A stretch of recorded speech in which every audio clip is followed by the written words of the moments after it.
Saya minta maaf, semua atas yang saya lakukan, saya salah, saya menyesal, saya minta maaf. Kenapa kok tega banget sih?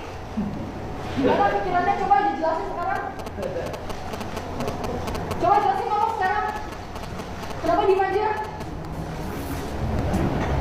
Kok minta maaf sih? Kan korbannya udah cacat. Sudah berapa orang yang Mas Taufik lukai, Mas? Sudah berapa orang? 2 atau lebih mungkin?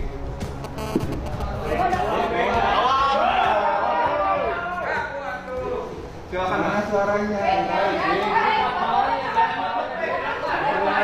Silakan Mas, Mas juga.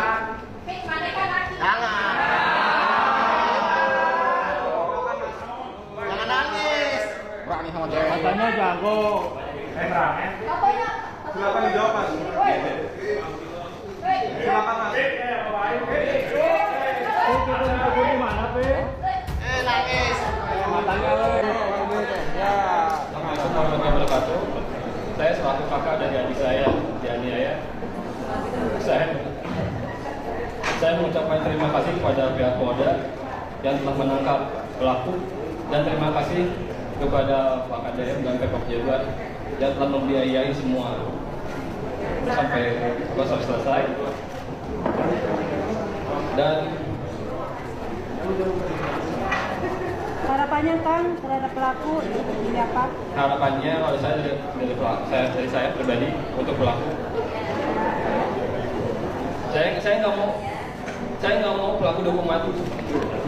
Saya pengen dia diserahkan kepada keluarga biar saya menghakimi dia yang dia berbuat pada saya. Adik yang saya banggakan dihancurkan sama dia.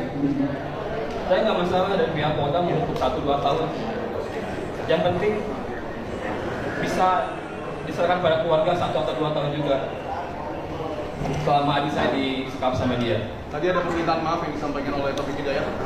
Kalau saya dari pihak keluarga, nggak ada kata maaf. Dia enteng ngomong kata maaf. Sedangkan adik saya udah hancur kayak gini, dia bilang minta maaf. Nggak ada kata maaf.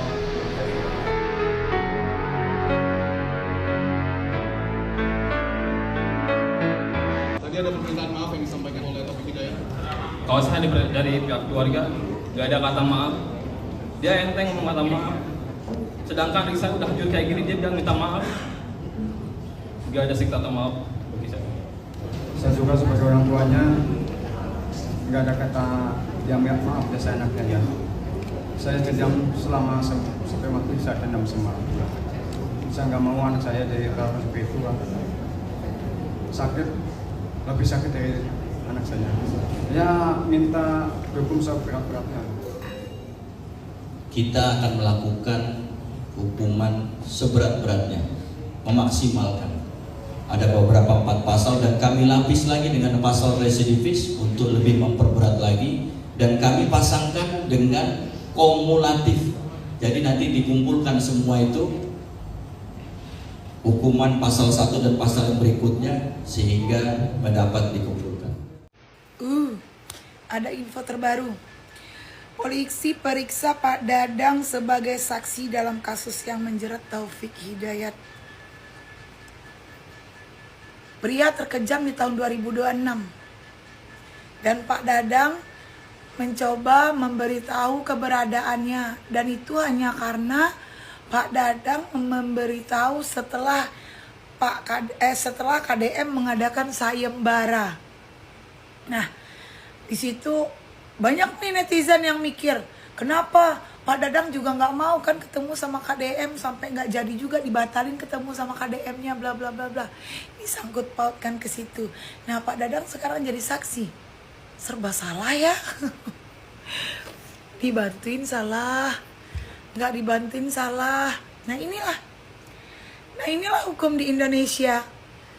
Akhirnya membuat orang-orang berpikir apabila ada kejahatan tahu pun akhirnya tutup mulut. Takut akan dilibatkan. Ya kita nggak tahu nih ya, terlibat apa kagaknya, terlibat apa enggaknya kita kan nggak tahu. Tapi ini akhirnya akan menggiring opini kalau hukum di Indonesia ini apabila terjadi kejahatan mending diam dah gitu. Daripada kita buka suara atau ngomong, ujung-ujungnya disaksi, ribet, repot, bisa jadi saksi tersangka. Bener nggak gitu? Tapi nggak tahu juga ya. Tapi untuk pemikiran sementara sih ribet, repot, dari tolong maka jadi susah. Wah, kita lihat aja ke depannya guys ya. Mudah-mudahan aman-aman aja. Menurut saya sih karena Pak Dadang baik ya. Udah mau memberitahu, menginformasikan. Itu karena si topik biadab yang minta pendapat itu kan awalnya. Oke, semoga belajar lancar aja deh. Geselal aja podcast KDM jeung Bapana Topik Hidayat nu nyiksa teh pican. Eta ternyata si Taufik Hidayat tehnya budak anu paling dimanja, paling disayang ku bapakna. Terus ditanya ku KDM teh cenah, naon sababna eta si Taufik teh paling dimanja cenah. Terus naon jawaban bapakna cenah ya. Sabab paling ganteng cenah. Dibanding jeung dulur-dulurna anu lainna. Nu lainna mah garoreng patut cenah. Astagfirullahaladzim. Aya ku kitu nanya eta bapakna si Taufik nya. Ieu mah cek netizen bener gitu ganteng si Taufik Hidayat teh nya, ya, terutama ke istri-istri ya jawab jujurnya ganteng gitu Taufik teh. Kan ini mah masalah seleranya, bisa wae nu nyebut ganteng gitu kan, tapi ya lolobana komenna ganteng teu tahu biasa wae gitu. Gitu bahkan teh kan tileuleut teh geus buraong eta teh budak teh sok dibela wae ku bapana teh mun pasti aja babaturanna teh mun gelut ting babaturan teh dibela wae gitu, saking dimanjana gitu. Eta teh kabehna teh aya 3 budakna patata teh nya. Nah si Taufik Hidayat teh panggedena nya. Tah anu katilu mah maot kulantaran overdosis. Jadi satilu-tilu eta tukang obat kabeh, tukang mabok, buraung kabeh.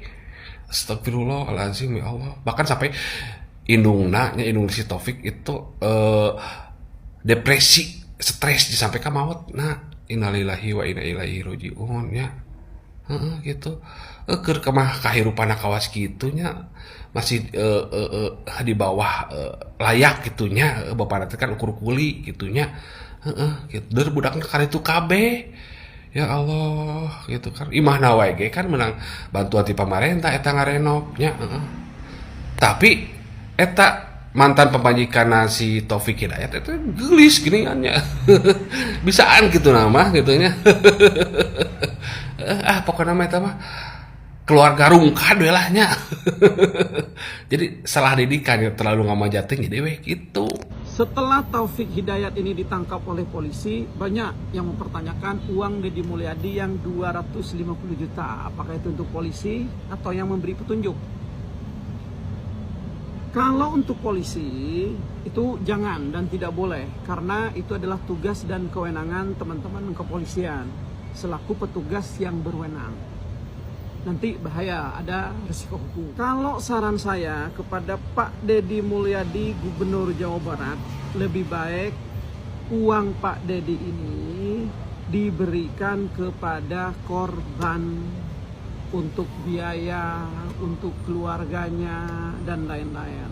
Akan lebih berguna uang Pak Deddy Mulyadi ini diserahkan kepada korban.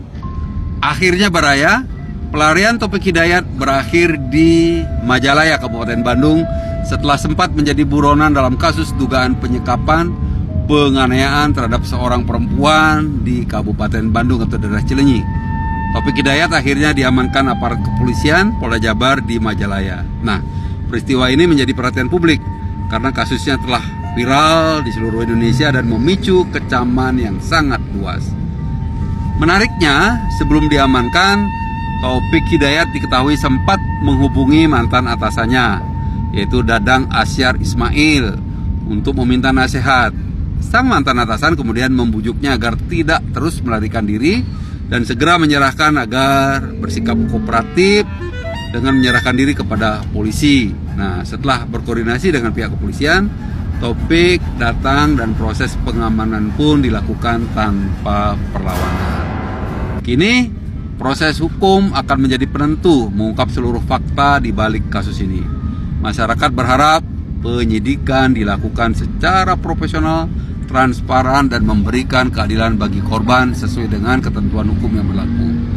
Bagaimana pendapat Baraya? Apakah keputusan untuk menyerahkan diri dapat menjadi hal yang meringankan atau proses hukum harus tetap berjalan tegas sesuai perbuatannya? Tulis pendapat Baraya di kolom komentar. Saya tunggu ya.